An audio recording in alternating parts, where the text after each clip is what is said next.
ఒక పల్లెటూరులో జీవితం నిశ్శబ్దంగా సాగుతుంది. పచ్చని పొలాలు, ఆకాశంలో ఎగిరే పక్షులు, ఎక్కడి నుంచి వినిపించే పశువుల ముగ్గులు. కాని ఈ అందమైన వాతావరణానికి మధ్యలో ఒక పాత బంగ్లా నిర్మాణం ఎప్పటినుంచో ఖాళీగా నిలబడి ఉంటుంది. ఈ బంగ్లా గురించి గ్రామంలో ఎన్నో అపోహలు ఉన్నాయి. ఆ ఇంట్లో ఎవరు అడుగుపెట్టినా ప్రమాదమే అని ఊరంతా చెప్పుకుంటారు. సాయంత్రం సమయం. ఒక కార్ పాత రహదారిపై దుమ్ము తురముతూ బంగ్లా వైపుగా చేరుకుంటుంది. కారులో రమ్య, అర్జున్ మరియు వారి కుమార్తె పూజా ఉంటారు. బంగ్లా దగ్గరకు చేరుకున్నప్పుడు పూజా కారు కిటికీ నుండి చూస్తూ తన తల్లి చేతిని గట్టిగా పట్టుకుంది. ఆ బంగ్లా ఏదో చెప్పాలనుకుంటున్నట్లుగా అనిపించింది. ఇంత అందమైన ఇల్లు ఇంతకాలం ఖాళీగా ఎందుకు ఉందో రమ్య చెప్పింది. పక్కనే ఉన్న అర్జున్ చిరునవ్వు మురిపిస్తూ, సొమ్ము తక్కువ కాబట్టి కదా మనకీ అవకాశం వచ్చింది. రమ్య మాత్రం చిరునవ్వుతో గమనం చేస్తూ, కాని ఇక్కడ ఉండడం చాలా కష్టమని అంటారు అని నిదానంగా చెప్పింది. బంగ్లా గుమ్మానికి దగ్గరగా వెళ్తున్నప్పుడు చెట్టు నుండి ఒక పక్షి ఊచలు మోయుతూ ఇంటి దగ్గరికి నక్కింది. తలుపు పెద్దగా కేకపెట్టింది. గాలి నెమ్మదిగా తలుపును తెరిచింది.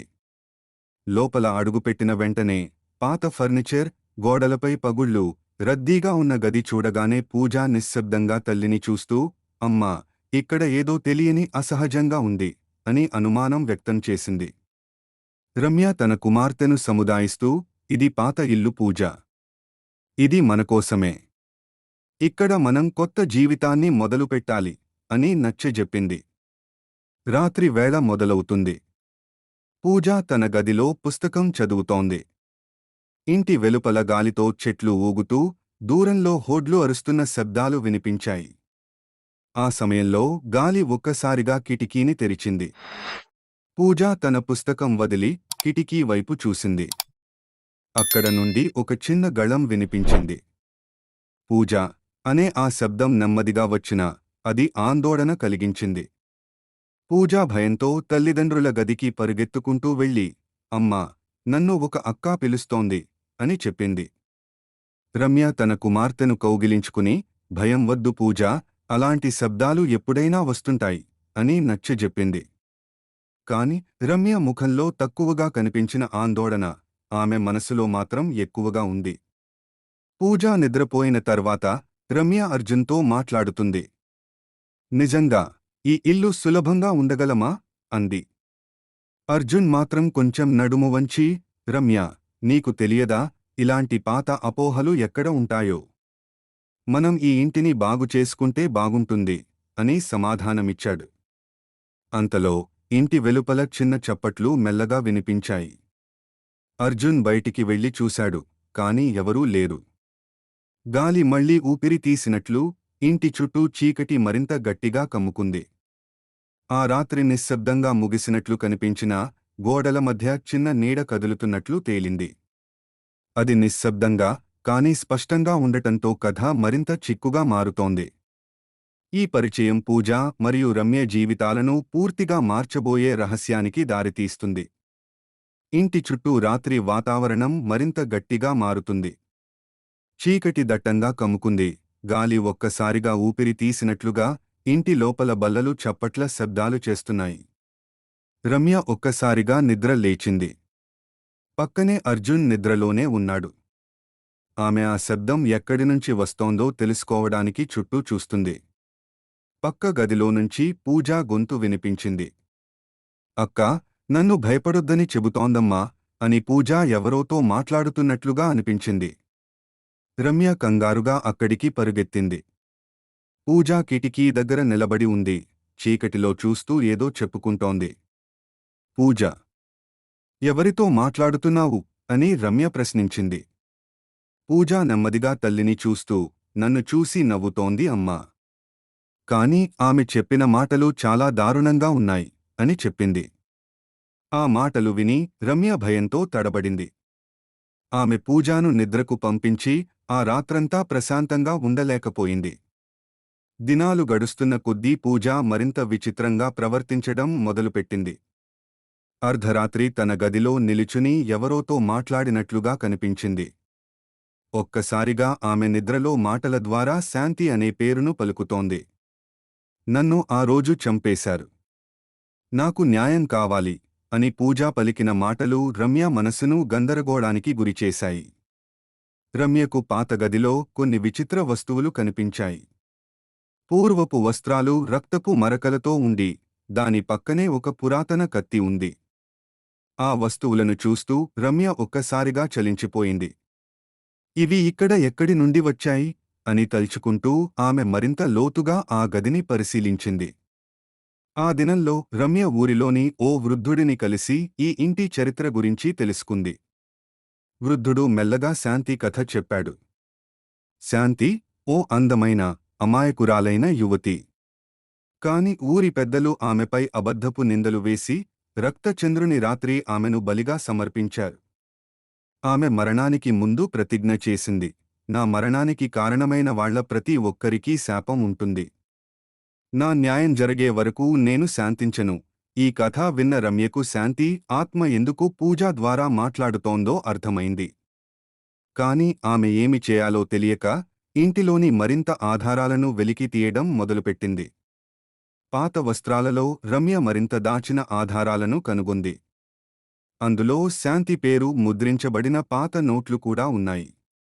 ఒక రాత్రి పూజా తన తల్లిని ఒక గదికి తీసుకువెళ్ళింది. ఇక్కడనే ఆమెను దాచారు, అమ్మా అని పూజా చెప్పింది. రమ్య ఆ గదిలోకి వెళ్ళి అక్కడి నేల తవ్వి చూస్తే ఒక పురాతన పెళ్లికోసం తయారుచేసిన ఆభరణాలు బయటపడ్డాయి. అవి శాంతి చివరి జ్ఞాపకాలుగా కనిపించాయి. ఈ దృశ్యాలతో రమ్య కంగారుపడింది. ఈ ఇల్లు కేవలం ఓ గడచిన కాలపు నిశ్శబ్ద చిహ్నం కాదు. ఇది శాంతి న్యాయ పోరాటానికి సాక్ష్యంగా నిలిచింది. పూజ ఇంకా ఆత్మ మాటల ద్వారా శాంతిగాథను చెప్పే ఒక ఛానల్గా మారింది. రమ్య తన కుటుంబాన్ని రక్షించేందుకు శాంతి ఆత్మకు న్యాయం చేయాలని నిర్ణయించింది. రాత్రి చీకటిలో గోడల మధ్య ఒక నీడ స్పష్టంగా కదులుతూ కనిపించడంతో కథ మరింత చిక్కుగా మారింది. శాంతి ఆత్మ ప్రతీకార యాత్రను కొనసాగించడానికై తానే తారసపడుతున్నట్లు అర్థమైంది. ఈ ఇంట్లో దాగిన నిజాలు రమ్య జీవితాన్ని పూర్తిగా మార్చబోతున్నాయి. ఇల్లు నిశ్శబ్దంగా ఉంది. రమ్య, అర్జున్ చీకటిలో ఒక దీపాన్ని పట్టుకుని పూజా గది వైపుగా నడుస్తున్నారు. పూజ తన మంచంపై కూర్చొని ఉంది. ఆమె ముఖం చీకటిలో కనిపించకపోయినా ఆమె మాటలు గుండెల్లో గుదిగుచ్చేలా ఉన్నాయి. ఇది నా చివరి అవకాశం. నా న్యాయం కావాలి అని ఆమె గొంతులో తీవ్రమైన ఆగ్రహం. కాని ఆ మాటల వెనుక పూజా కాదు, శాంతి ఆత్మ ఉంది. రమ్య, అర్జున్ ఆ మాటలు విని భయంతో గందరగోళానికి గురయ్యారు. తన కుమార్తె ఈ విధంగా మాట్లాడడం చూసి రమ్య హృదయం కొట్టుకోవడంలో ఉంది. ఆత్మను శాంతింపజేయాలని ప్రయత్నించడానికి వారు ఊరిలోని పండితుడిని సంప్రదించారు. పండితుడు గుడిలో ప్రత్యేక పూజ చేయాలని సూచించాడు. ఇది పూజా భవిష్యత్తు కోసం చాలా అవసరం అని పండితుడు నిశ్చయంగా చెప్పాడు. ఆ రాత్రి రమ్య, అర్జున్ మరియు పూజా గుడికి చేరుకున్నారు. గుడిలో దీపాలు వెలిగిస్తూ ఉన్నప్పుడు పండితుడు పూజా శరీరంపై గంధాన్ని రాసి మంత్రాలు చదువుతాడు. అయితే శాంతి ఆత్మ ఈ మంత్రాలను సహించలేదు. పూజ ఒక్కసారిగా తల పైకి లేపి భిన్నమైన స్వరంతో అరిచింది, నీ మంత్రాలు నన్ను శాంతింపజేయలేవు. నీ వెన్నెముక దూరంలో ఉన్న నేరాలను ప్రపంచానికి చెప్పాలి.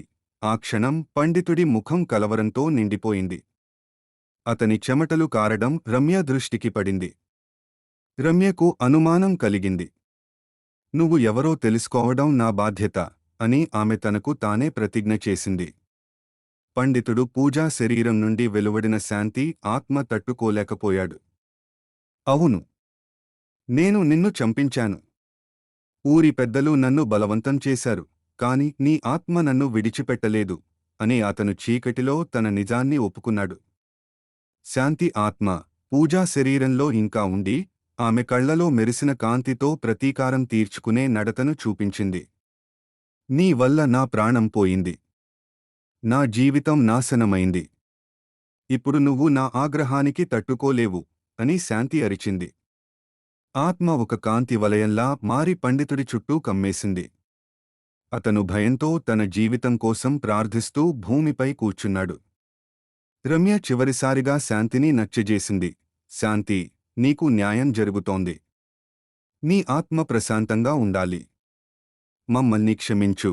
ఆ మాటలతో శాంతి ఆత్మ పూజా శరీరాన్ని విడిచిపోయింది.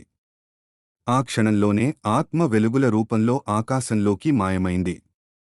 కాని వెళ్ళిపోతూ ఒక చివరి మాటను చెబుతూ వెళ్ళింది. ఇది మొదటిదే.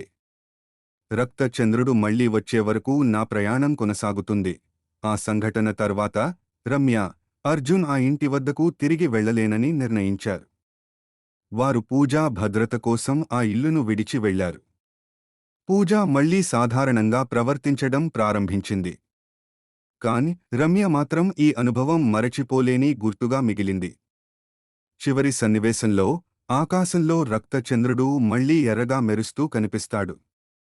కథ భయానక ముగింపుతో మరింత మర్మంగా ముగుస్తుంది. అసహజ అనుభవాల వలన చలించిన రమ్య, అర్జున్ ఆ ఇంటి వద్దకు తిరిగి వెళ్లకూడదని నిర్ణయించారు. ఆ పాత బంగ్లాలో గడిపిన ప్రతి క్షణం ఒక గుర్తుగా మారింది.